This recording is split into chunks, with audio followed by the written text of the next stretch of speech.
নমস্কার বন্ধুরা, কেডিটি kitchen and ব্লগে তোমাদেরকে স্বাগত জানাই। আশা করি তোমরা সবাই খুব ভালো আছো এবং তোমাদের ভালোবাসায় আমিও খুব ভালো আছি। আজকে আমি তোমাদের সঙ্গে এঁচড় দিয়ে আর কুচো চিংড়ি দিয়ে একটা রেসিপি শেয়ার করব। আশা করি তোমাদের ভালোই লাগবে। তার জন্য আমি দেখো এখানে এঁচড় কেটে নিয়েছি। প্রথমে আমি গ্যাসটা অন করে দিচ্ছি, একটা কড়াই বসিয়ে দেবো আমি। আর এইদিকে দেখো চিংড়িগুলোকে বেছে ধুয়ে নুন হলুদ মাখিয়ে রেখেছি।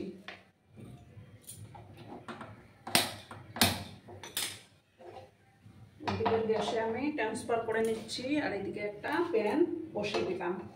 এঁচড়গুলোকে একটু ভাপিয়ে নেব।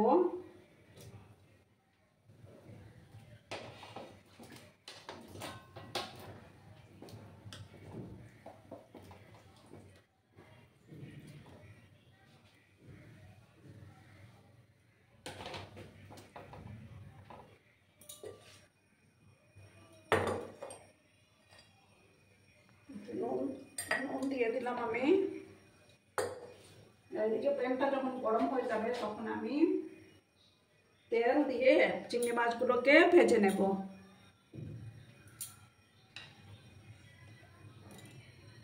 তেল দিয়ে দিচ্ছি আমি। তেলটা গরম হয়ে যাক বন্ধুরা, তোমরা সঙ্গে থেকো আর ভিডিওটা একদম স্কিপ করো না। দেখো বন্ধুরা, আমি কড়ার মধ্যে তেল যে দিয়েছিলাম সেই তেলটা গরম হয়ে গেছে। এবার আমি চিংড়ি মাছগুলোকে ভেজে নেব।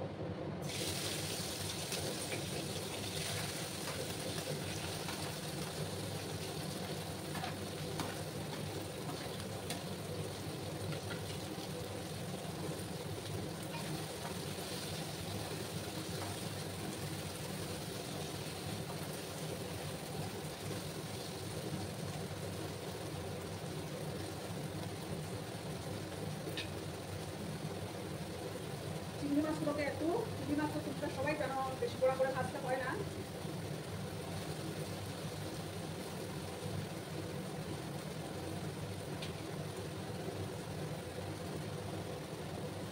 দেখো বন্ধুরা, আমি চিংড়ি মাছগুলো তুলে নিয়েছি। এবার আমি ওই তেলের মধ্যে সামান্য একটু হলুদের গুঁড়ো দেবো। আমি আলুগুলোকে একটু ভেজে নেবো। তারপরে আলুগুলোকে ভেজে নিতে হবে।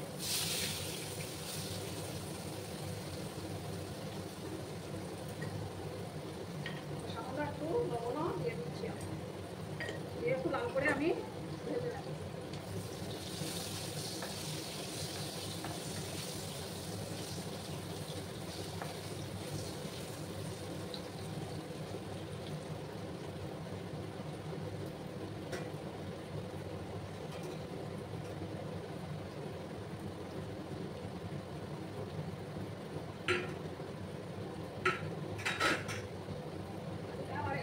সেদ্ধ হয়ে গেছে, আমি গ্যাসটা অফ করে দিয়েছি। এতে আমার আলুটা ভাজা হতে থাক। ঠিক আছে বন্ধুরা, দেখো বন্ধুরা, এবার আমি এই এঁচড়গুলো একটার মধ্যে দিয়ে একটু ফ্রাই করে নেব।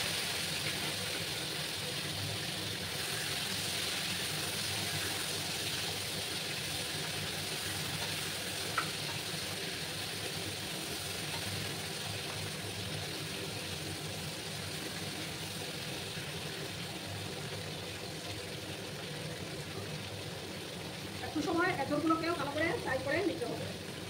আর বন্ধুরা, ভিডিও দেখা শুরুতে কিন্তু একটা লাইক করতে তোমরা ভিডিও না, তোমরা লাইক করলে ভিডিও বানানোর উৎসাহটা অনেক কম বেড়ে যায়।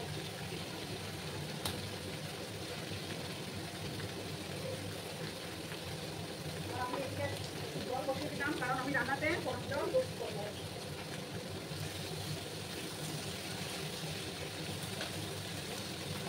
আরও কিছুক্ষণ সময় নিয়ে আমি এঁচড় আর আলুটাকে ভালো করে ফ্রাই করে নিচ্ছি।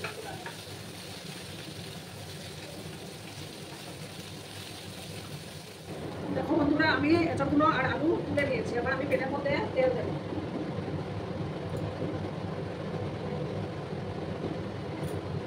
তেলটাকে ভালো করে গরম করে নিতে হবে।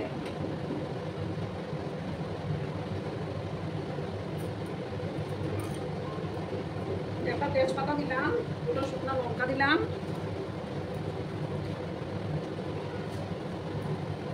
আর হাফ স্পুনের মতো গোটা জিরে দিলাম।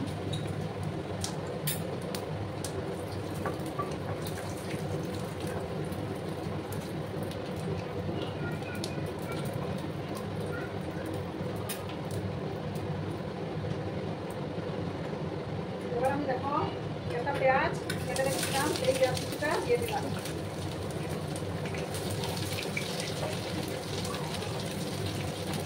পেঁয়াজটাকে একটু লাল করে আমি ভেজে নেব।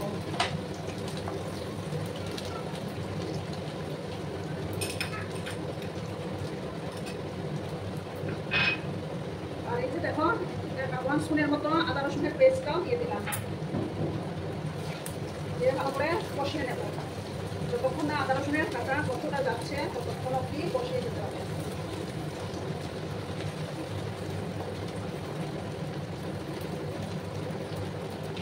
গ্যাসের আঁচটাকে একটু বাড়িয়ে দিলাম। দেখো বন্ধুরা, এবার আমি এই যে মিক্সির মধ্যে আমি একটা টমেটো, একটা পেঁয়াজ আর কাঁচা লঙ্কা পেস্ট করে রেখেছিলাম, সেই পেস্টটা এবার দিয়ে দিলাম।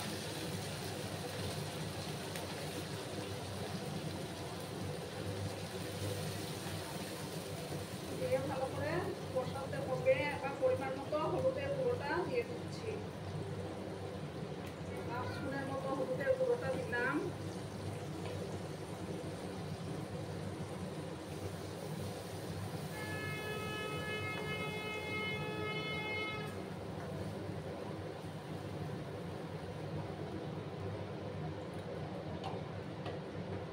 ভালো করে মশলাটাকে কষিয়ে নিতে হবে।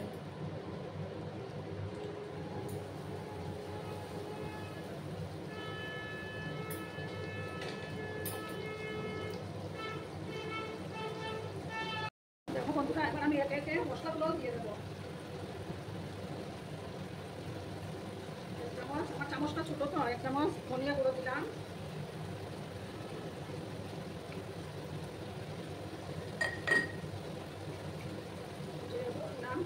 চামচ দিয়ে ভালো করে মশলাটাকে কষিয়ে নিতে হবে।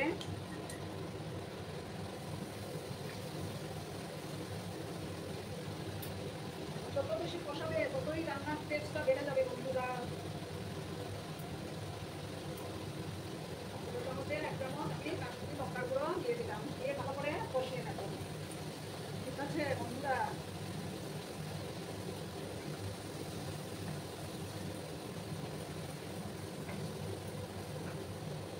এবার আমি এঁচড় আর আলুটা দিয়ে ভালোভাবে কষিয়ে নেব।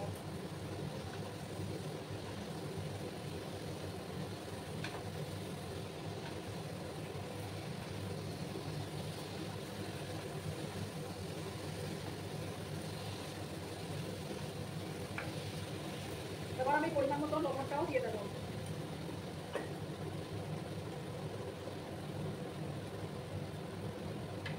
লবণটা দিলাম,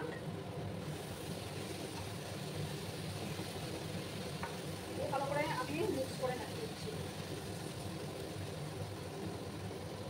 এবার আমি চিংড়ি মাছগুলো দিয়ে দিলাম, এই যে ছোটো চিংড়িগুলো দিয়ে দিলাম, দিয়ে ভালো করে আবার মিক্স করে নিচ্ছি আমি।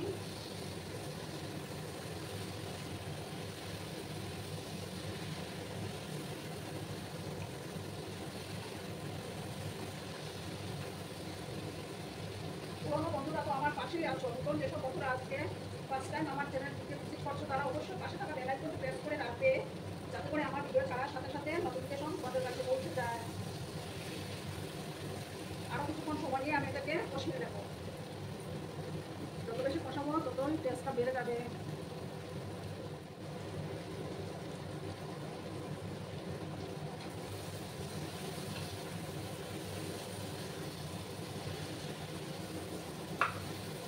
দেখো আমার এরপর থেকে তেল ছাড়তে শুরু করেছে, এবার আমি গরম জল দেবো, তাতে রান্নার টেস্টটাও বাড়বে আর প্লাস আমার আলু আর এসবটাও ভালো করে সেদ্ধ হবে।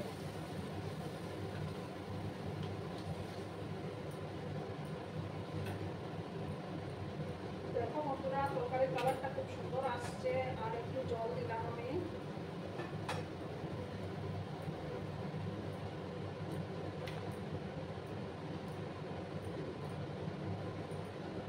এবার আমি এটাকে ঢাকা দিয়ে 7 মিনিটের মতো রেখে দেবো। গ্যাসের আঁচটাকে কমিয়ে দিলাম।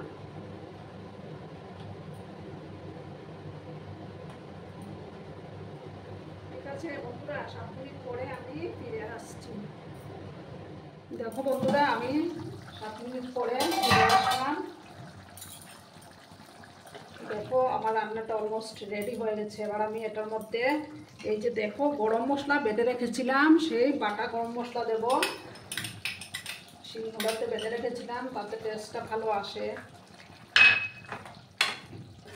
একদম মাংসের মতো হয়। এবার আমি হাফ স্পুনের মতো একটু ঘিও দেবো।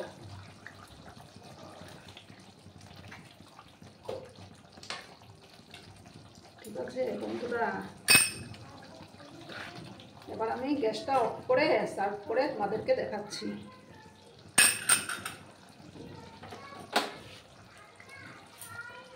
দেখো বন্ধুরা, আমি সার্ভ করে দিয়েছি। কেমন হয়েছে অবশ্যই কমেন্ট করে বলো কিন্তু তোমরা। তোমাদের এই মিষ্টি মিষ্টি কমেন্টের অপেক্ষায় আমি থাকি। আর এতক্ষণ ধরে আমার ভিডিওটার সাথেও পাশে থেকে আমাকে এতটা সাপোর্ট করার জন্য তোমাদেরকে জানাই অনেক অনেক ভালোবাসা এবং অনেক অনেক ধন্যবাদ। ততক্ষণে তোমরা সবাই খুব ভালো থেকো, সুস্থ থেকো, আনন্দে থেকো। নমস্কার।